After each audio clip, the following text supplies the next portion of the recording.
আসসালামু আলাইকুম। আমি কিছু কথা আপনাদের সামনে তুলে দেব। কথাগুলো আসলে আপনারা মনোযোগ দিয়ে শুনবেন। যে কথাগুলো আমি তুলে দেব, আশা করি সে কথাগুলো আপনাদের ভালো লাগবে।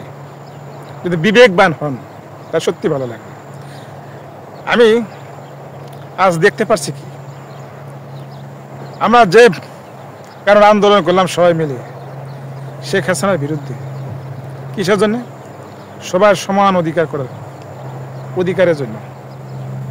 ভারসাম্য থাকবে না বাংলাদেশে। শেখ হাসিনার বিরুদ্ধে যারা থাকতো তাদের একটাই অপবাদ, সবাই এই দেশের শত্রু, এই দেশের সবাই রাজাকার। একটাই কথা, সবাই রাজাকার।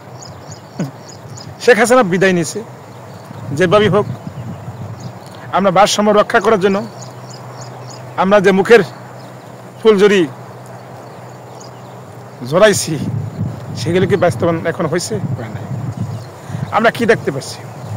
আমাদের সোনার ছাত্ররা যাদের কিনা আমাদের এত ভালোবাসা দিয়েছি অন্তর থেকে, সে ভালোবাসার মর্যাদা কিন্তু তারা রক্ষা করতে পারে নাই। তারা এখন কি করতেছে জানেন? তারা মনে করে, ছাত্ররা মনে করে আমরাই এই দেশটারে রক্ষা করছি শেখ হাসিনার হাত থেকে। তারা এখন এটা মনে মনে ভাবে। আর দুঃখের বিষয় কি জানেন, এদের কথা কি বলবো আমি? আমরা যে ওয়াদা নিয়ে এই দেশটাকে রক্ষা করলাম, সে ওয়াদা কেন আমরা রক্ষা করতে পারলাম না? আমরা তো শেখ হাসিনার মতোই এখন দেশ শাসন করতেছি। শেখ হাসিনা চেয়েছে আমার বিরুদ্ধে যারা থাকবে তাকে নির্মম নিষ্ক্রিয় করছে। এখন আমরা কি দেখতে পাচ্ছি যে ছাত্ররা এখন দেশ চালাইতেছে। ছাত্রদের বিরুদ্ধে যারা যাইবে, কথা বলবে, তারা কি হয়? ফ্যাসিবাদী। কি একটা সুন্দর ভাষা খুঁজে পাচ্ছে, অভদ্রত ভাষা। এই সমস্ত ভাষা পরিত্যাগ করে যারা অপরাধ করছে তাদেরকে চিহ্নিত করে তাকে শাস্তি দেওয়ার দায়িত্ব প্রত্যেকটা মানুষের। আমরা সেরা না করে আমরা নির্বাচন চাইব, আমরা হলো ফ্যাসিবাদী। ন্যায়ের কথা বলবো, ফ্যাসিবাদী। তাদের কথার বিরুদ্ধে যারা যাইবে তারাই ফ্যাসিবাদী। এই কথা তো শেখ হাসিনা বলতো। শেখ হাসিনার কথাই তো আপনারা এখন উপস্থাপনা করছেন।